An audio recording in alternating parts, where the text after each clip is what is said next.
Welcome to tonight's stories. These tales will be accompanied by the gentle sound of rain to help you drift off to sleep. Before you get too comfortable, please take a moment to like this video and subscribe to the channel. I'd love to know where in the world you're watching from and what time it is there. Leave a comment below. It's fascinating to see how our community spans different time zones, all united in seeking a peaceful night's rest. Now make yourself comfortable, adjust your volume, and let the rain and story guide you into peaceful dreams. Our story begins.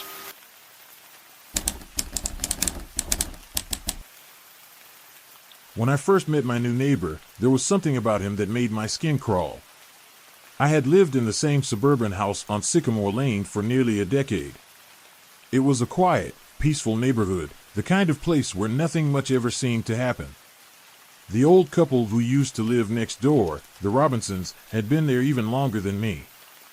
When Mr. Robinson passed away last year after a long illness, Mrs. Robinson decided it was finally time to move to a retirement community down in Florida to be closer to her kids and grandkids.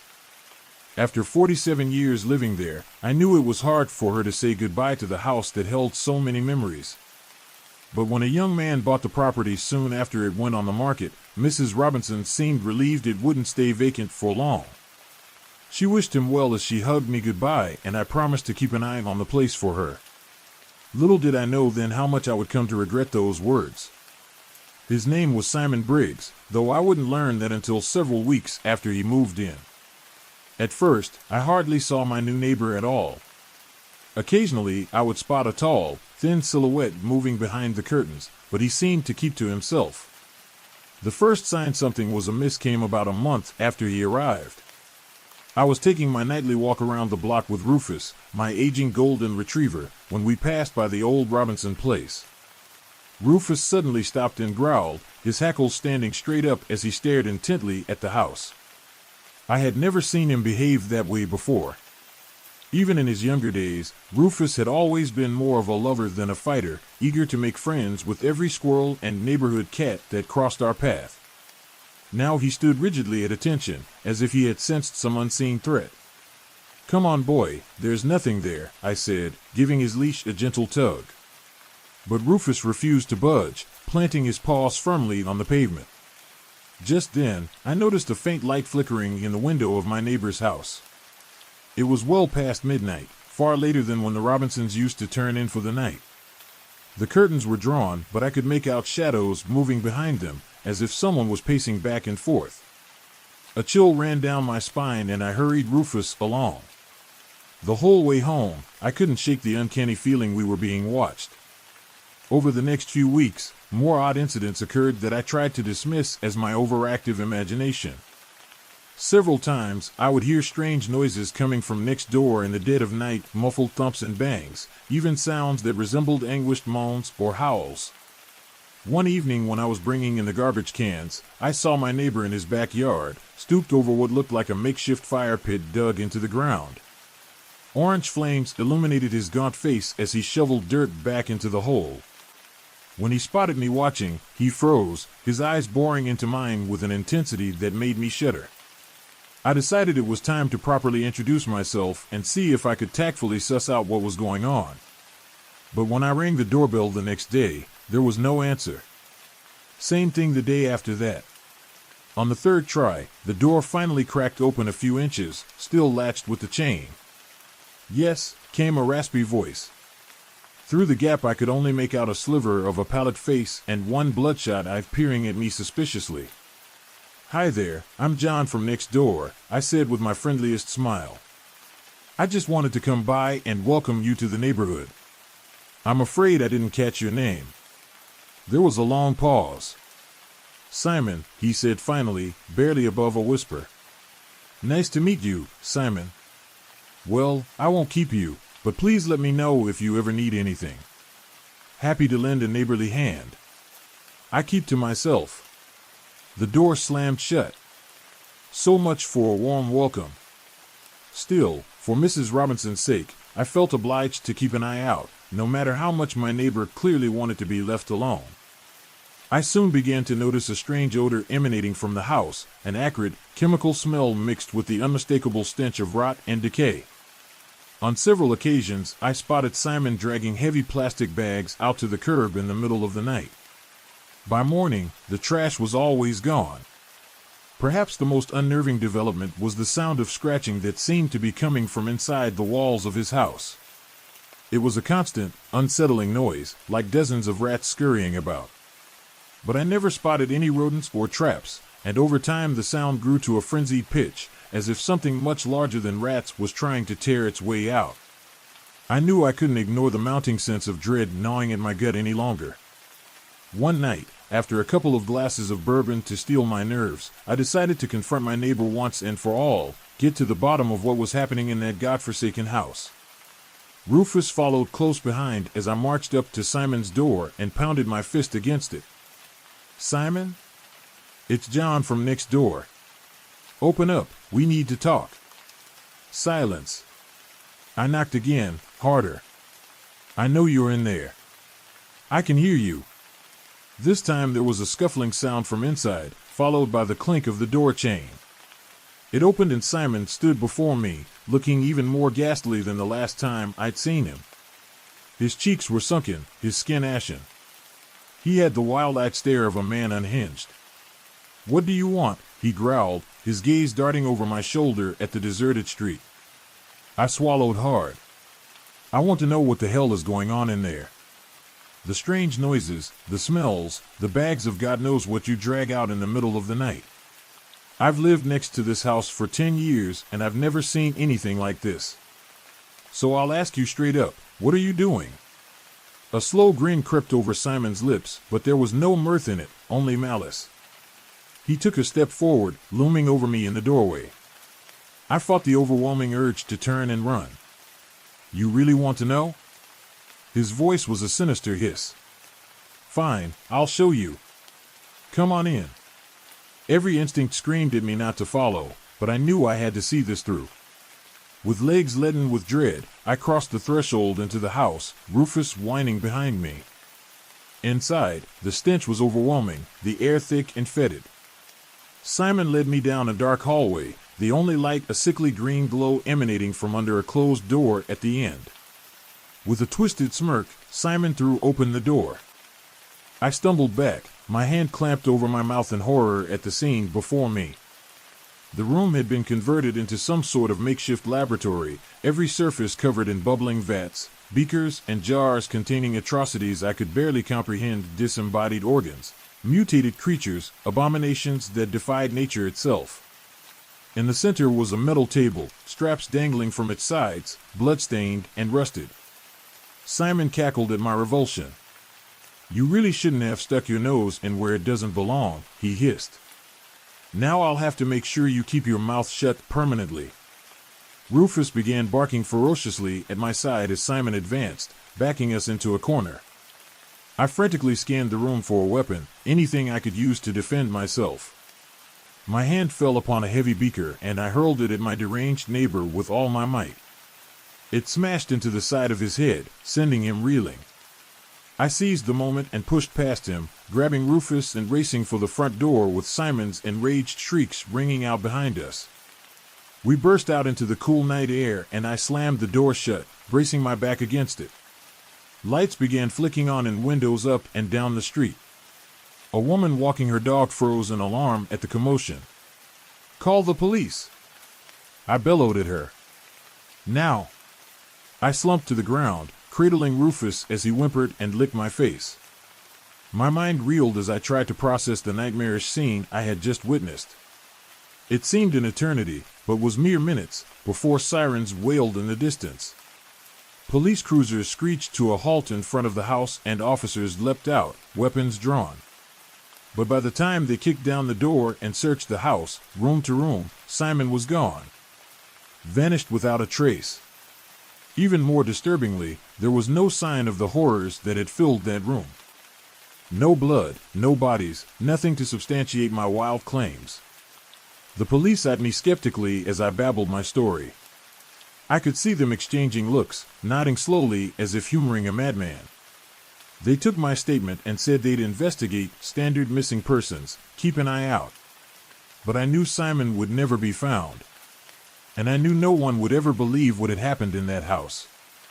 After all, who would possibly believe that a quiet suburban neighborhood could conceal such depravity?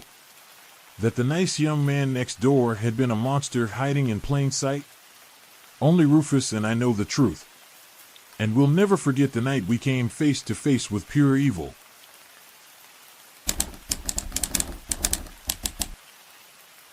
I never paid much attention to the house across the street until the screaming started. It was a typical suburban home on a typical suburban cul-de-sac, the kind of nondescript place you'd drive past 1,000 times without a second glance. But from the moment I moved in, there was something about it that unsettled me, though I couldn't put my finger on what.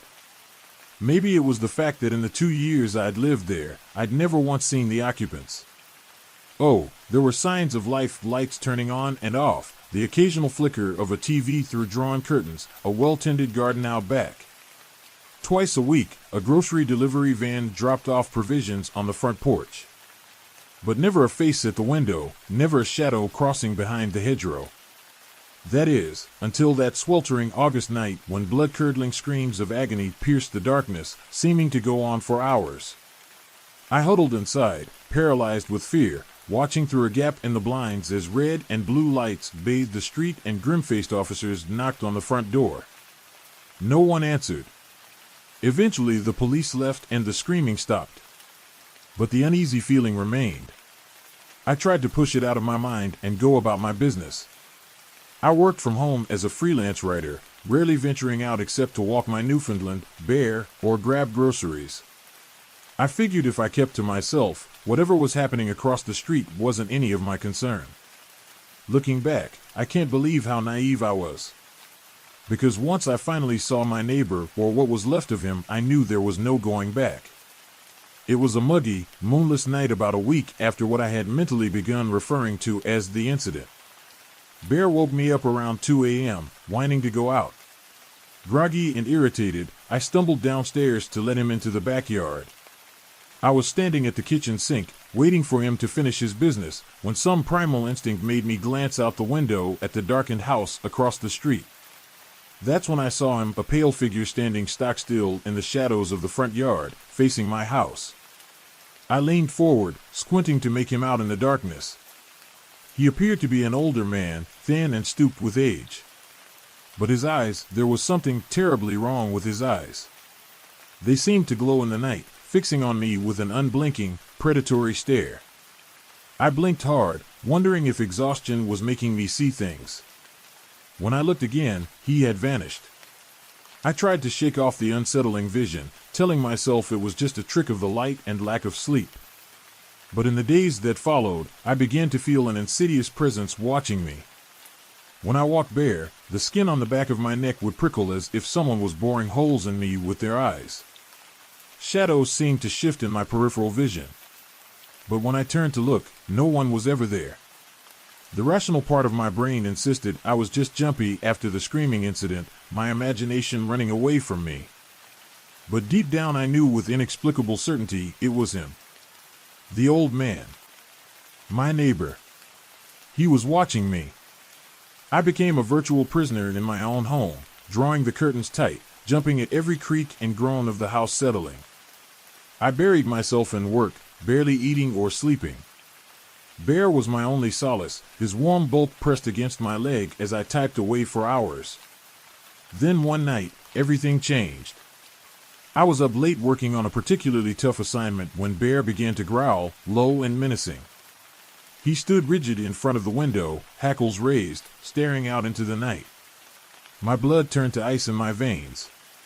I crept to the window and peered out from behind the curtain. At first I saw nothing. Then a flicker of movement caught my eye. My gaze focused on the bushes at the edge of my yard. There, nearly concealed in the foliage, was a face gnarled, tinged with gray, but unmistakably human. And those eyes, glowing with malevolence in the dark, locked onto mine. I yelped and leapt back, my heart threatening to beat out of my chest. When I dared to look again, the face was gone. But I knew what I had seen. He had been in my yard, watching me. I knew I should call the police. But what would I say? That I was being stalked by a decrepit old man who may or may not be my neighbor.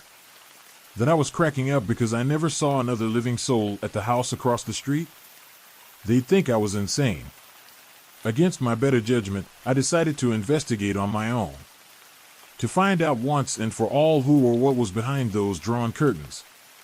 I waited until noon the next day, when the sun was at its zenith.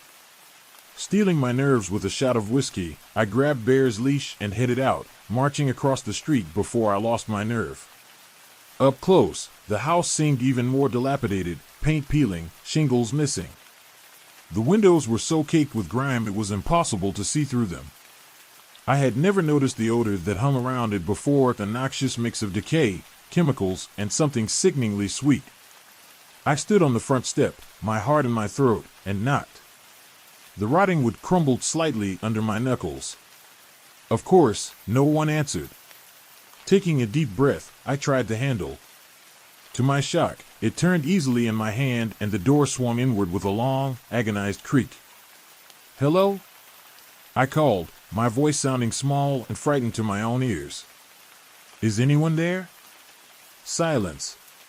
I took a hesitant step over the threshold, Bear pressing close to my legs. The foyer was dim and oppressive, heavy velvet curtains blocking out any light. The air was stale, thick with that awful reek of rot and chemicals. I fumbled along the wall until I found a light switch and flipped it. A single naked bulb sputtered to life. The house was in a shocking state of disrepair inside, decades of neglect and filth caked on every surface. But it was the staggering amount of taxidermy that made my skin crawl. Glass eyes leered at me from every angle, stuffed deer heads, hawks, weasels, things I couldn't identify. They seemed to watch me as I made my way deeper into the house. Room after room proved the same faded, rotting furniture, but no sign of life. Then I entered what must have once been a study. Great hulking bookshelves lined the walls, crammed with leather tomes and yellowing papers. In the center of the room was a single chair. And in the chair was the old man.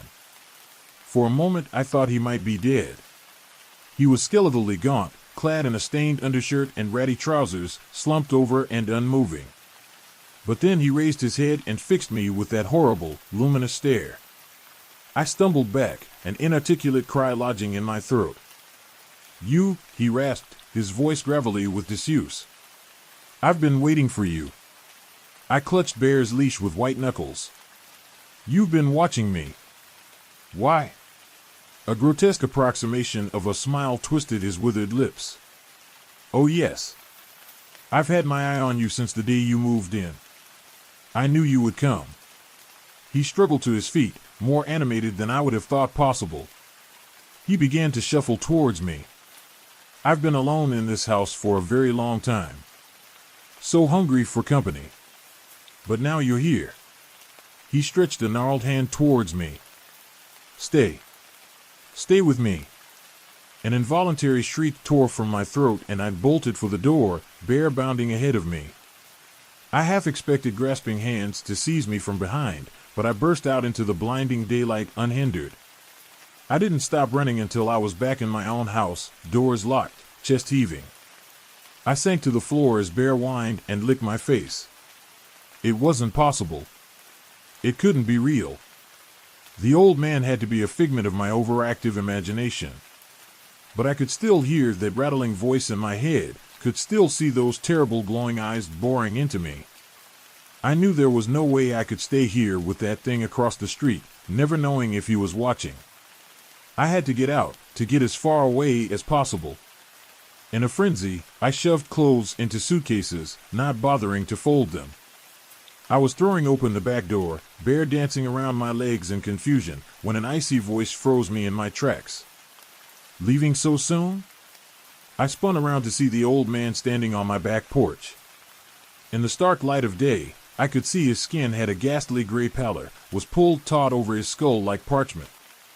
His eyes were filmy, yellowed, and yet still blazing with a feverish, terrifying intensity. Bear bared his teeth and growled. The old man sked, waggling a skeletal finger. "You really shouldn't go. You'll miss all the fun." "Fun?" My voice came out strangled. What are you talking about? That awful smile again, skull-like in its grotesquerie. Why, I've been saving the best for last. Just for you. All good things to those who wait. Gooseflesh rippled up my arms as the meaning of his words sank in. The screaming, I whispered. That was you. Oh my God. What did you do? The old man cackled, a sound like dead leaves skittering across a tomb. Come. I'll show you. I knew I should run. I should grab Bear and flee that nightmarish place and never look back. But some perverse fascination drew me forward, step by trembling step, back across the street and through that door hanging drunkenly on its hinges. Back into the house of horrors. The old man led me to the one room I had not entered on my first ill-fated foray inside, the basement. The rancid stench was almost unbearable here, making my gorge rise. He descended the creaking wooden steps and I saw I had no choice but to follow. The scene that greeted me in that dank pit of shadow and despair will haunt me until my dying day. Illuminated by a single swinging bare bulb were row upon row of glass tanks and jars, like some mad scientist's laboratory. And within them, obscenities against nature, twisted things, pulsing, writhing, stitched together from mismatched flesh in a grotesque parody of life. They mewled and twitched as we approached, straining against the fluid that sustained their wretched existences. The old man gazed at them almost lovingly. My children, he croaked. My beautiful creations. I've nurtured them for so long. And now, they're finally ready. Ready to unleash upon the world. He turned to me, and there was nothing human in his eyes, only a fathomless, ancient hunger. You're just in time for the birth. The glorious becoming. And you, my dear, you shall be mother to my brood. I think I must have started screaming then. I know I ran, bolting back up those stairs, sobbing and clawing my way out of that charnel house. At some point I must have called the police, babbling my story between great, hiccuping gasps. They humored me at first, but when they searched the property, all they found was a senile old man living in squalor. No sign of the abominations that had seared themselves into my brain. They carted him away, clucking about nursing homes and dementia. The official story became poor crazy writer has breakdown, imagines horror movie next door. I moved out that very day, found a new place on the other side of town. But I know what I saw. And I know he's still out there. Waiting. Watching. Biding his time until his children are finally born.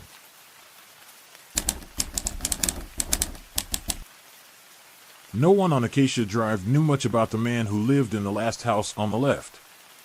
He kept to himself, never attending block parties or exchanging more than a terse nod with neighbors who passed him on his infrequent forays to the grocery store or post office. The property itself was an eyesore paint peeling, lawn overgrown and choked with weeds, an air of neglect and decay hanging over it like a shroud. In a neighborhood of meticulous gardens and pristine facades, the decrepit house stood out like a rotting tooth in a gleaming smile. Most avoided it out of an unspoken sense it was best to leave well enough alone. But I was always drawn to things dark and forbidden. Call it morbid curiosity. Besides, in a cookie-cutter suburb like ours, any hint of mystery was a rare commodity. I fancied myself a budding journalist, and my 12-year-old mind saw uncovering the truth about the reclusive old man as the scoop that would launch my illustrious career. Today, I'd give anything to go back and stop the younger me from ever setting foot on that cracked concrete walkway. To unsee the horrors that even now, 20 years later, still jolt me screaming from sleep, drenched in icy sweat. But the past is obdurate. There are some doors, once opened, that can never be closed again. It began, innocently enough, with a dare of a rite of passage in our neighborhood. The older kids, lordly high schoolers, challenged us to sneak into old man Ambrose's yard and steal something to prove our mettle. A garden gnome. A flower pot. Anything to show we'd braved the lair of the local Boo Radley. My friends balked at the prospect. Muttered excuses about strict parents and homework. But the thought of backing down in front of Shelley Thompson, pigtailed goddess of the 7th grade, was more than my adolescent pride could bear. which is how I found myself crouched behind the warped wooden fence that muggy summer night, breath caught in my throat, watching the silhouettes move behind tattered curtains. I waited until the lights clicked off before I hoisted myself over the fence, feet squelching in the mud on the other side. I crept across the weed-choked lawn, every snapped twig and crunch of dead leaves sounding like a gunshot in the thick, still air. My heart jackhammered against my ribs as I neared the sagging porch. Sheets of paint drooped from the clapboard like leper's skin. A wind chime hung silent and still. Up close, the sickly sweet stench of rot was almost overpowering. The garden was a riot of decay, flowers long withered and choked by knotted brambles. I reached a trembling hand towards a ceramic gnome, its once jolly face cracked and pitted. That's when I heard it. A low, droning hum, so deep I felt it in my molars before it reached my ears. It seemed to come from everywhere and nowhere at once, emanating from the very earth itself. I froze, hand still outstretched. The hum intensified, rising in pitch until it was an almost unbearable whine. Then, to my horror, I saw the ground between the weed-ravaged rows begin to churn and roil. Transfixed, I watched as the soil burst open and something crawled up from the wounded earth. Something that glistened wetly in the moonlight, pulsing and writhing. More followed, dozens, then hundreds, a seething mass of segmented horror clawing its way out of the dirt. I think I must have screamed. I know I ran, feet slipping in the blood-soaked mud, brambles tearing at my face and clothes. I imagined I could feel them at my heels, the chattering swarm, hungering for warm flesh.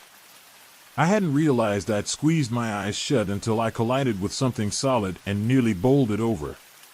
My lid snapped open to see old man Ambrose looming over me, his withered face a mask of anger. "What in the hell do you think you're doing, boy?" he thundered, gnarled hand clamping down on my shoulder like a vice. I struggled, hysterical, still feeling the phantom tickle of 1,000 legs on my skin. "Let me go. I have to get out of here. They're coming." His iron grip only tightened as his eyes narrowed. "What did you see?" When I only sobbed and thrashed, he gave me a sharp shake. "Answer me, damn it. What did you see?" "And monsters," I choked out. "In the garden. They. A fresh wave of horror hit me, and I doubled over and retched into the weeds. To my shock, the old man barked a laugh. But there was no humor in it. Only a weary resignation, tinged with what might have been regret. "Not monsters," he said. "The Hive." He looked out over the garden, eyes distant, as if seeing something only he could perceive. The droning hum was less intense now, muted, but still there, setting my teeth on edge. When he turned back to me, his face was grave. "Come inside. There are things you need to know." I followed him into the house, dread coiling in my gut. Inside, the stench of decay was suffocating. Stained, moth-eaten furniture hulkied in the gloom. Drifts of paper moldered in the corners, scrawled with arcane symbols. Jars of dark liquid glinted on sagging shelves. The drone was louder here, vibrating in my skull. Ambrose motioned for me to sit on a threadbare armchair that expelled a cloud of dust. He settled himself opposite me, lit only by a single guttering candle. In the flickering light, his face was a skull, all harsh planes and shadow. "You've stumbled into something far beyond your ken, boy," he began, voice scraped raw. "Something ancient and hungry and utterly alien to humanity." He told me that he too had once been an overcurious child from the neighborhood. That he'd seen the skittering things in the earth. Tasted the bitter ashes of the truth. The creatures, he said, were older than mankind itself. In eons past, they had ruled the primordial earth, an insectile hive mind that knew only hunger. As life evolved, they burrowed deep into the crust, hibernating in chitinous pods, waiting for the right time to re-emerge. "They whisper to me," Ambrose murmured, eyes feverish. "They've always whispered. Ever since that long-ago summer. I was to be their conduit.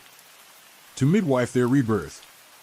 He fell silent then, gaze boring into me. "I've resisted the whispers for decades. Used every incantation and ward I could unearth to keep them at bay. But I'm old now. Weak. They burrow through my mind like tunnels through rotten wood. He leaned forward, gnarled hands gripping the armrests. In the yawning shadows, his eyes were black pits. They've tasted your scent now, boy. They'll come for you, wearing faces you trust. Honey-sweet words dripping from lying lips. You must resist. You must hold the line. Swear to me. I stammered an oath, numb lips shaping the words. The old man sagged back, as if a great weight had suddenly lifted. When he spoke again, his voice was a death rattle. Leave this place. Never speak of what you saw. Ward your mind and gird your soul. His gaze cut to the cellar door, a hungry, considering look. I have preparations to make.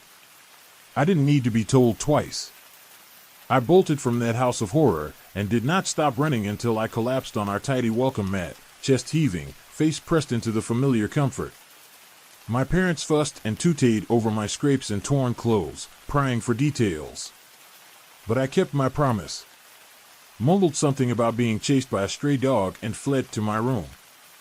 That night, the whispering began. A skittering susurration at the base of my skull.